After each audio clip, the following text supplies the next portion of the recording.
first time ko dito, bumili talaga ako ng dalawa, 8. Pag kasi hapon na, pinapakyaw na nila yung ano, yung presyong uwian na. O, ganito yung 10 pesos nila. Pag dalawang kukunin mo, 8. Pag isa, 5. 5.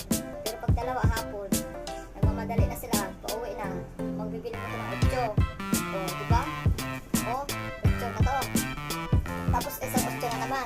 Gawin nilang 4 to. O, 4 pa, kala ko 3. Nagawang 3. Limit talaga. Eh, di nakasave ako ng ano, di 8.16. O, di nakasave ako ng $10. Diba? Ngayon, himayin ko lahat. Tapos, tuwing kakain ako, masalad ako.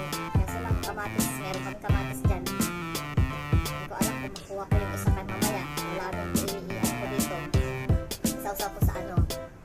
Patis, meron akong patis. Nabili, mahapit na maubos. Isang bote ng plastic. Yan, tapos kamatis sa sibuyas. Marami kaming sibuyas. Kung ako ng kamatis din, siguro bibili naman ulit si Sir. Ay, baka hindi ko, ano, baka kasi busy si Sir, may trabaho. Kahit sa linggo nagtrabaho siya. Hindi na naman siya mamalingke. Kaya talagang nag-uubusan kami ng gulay kasi sa sobrang trabaho niya. Hindi siya nakapalingke ng weekend. Kaya nakabili na sila, ano, Martes na yata ng hapon. Nilagay niya din dito ng hapon, tapos bumalik siya ulit sa trabaho. Ayun, nagtrabaho naman siya. Takot-takot ko ng kamatis kasi dalawa yun. Pwede isang ulaman na yun, baka hanapin ni Madam. Ayan. Pwede ko naman naisipot lang dito sa sausaw sa patis. Ay, may lemon pala ako. Pwede kong lemon. Ginagawa kong lemon juice.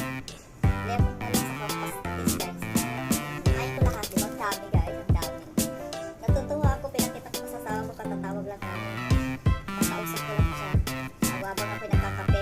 Tapos ko lang nagkape, guys. Kasi gumawa ko ng dito. Ang baon ko kahapon. Hindi naman mahilig yung kasama ko. Pinanghapunan ko. Tapos, umagahan. Ito, breakfast ko. Kaya gumawa ko ng biko. Kasi katutuwing magkape ako. Kahit may ibang kape kami na binibigay ng amo. Hindi ako kontento. Siyempre, iba pa rin yung Pinoy food. Ako busog naman ako kasi marami naman yung pinapaluto sa akin. Kaso lang, gusto ko talaga pinagpit pa rin. Yung nakasanayan, pinahanap ko talaga. Sige, bye-bye na muna, guys. Bye-bye na muna. At ako'y maghihimay ng maraming kamote. Mura lang. 6.20 HKD. Bye-bye. Bye muna. Share ko ulit yung mga susunod na aking papakita sa inyo kung ano yung magiging share ko ulit dito sa Anjo's Kitchen. Kaya yung channel ko Anjo's Kitchen.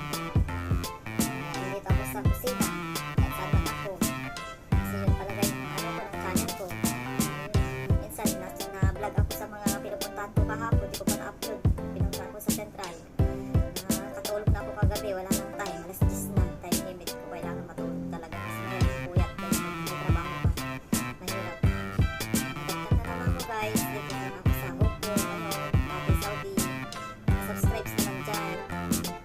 Susunod, update kayo sa mga susunod na ating iba-vlog o di-video. Iba-vlog o channel.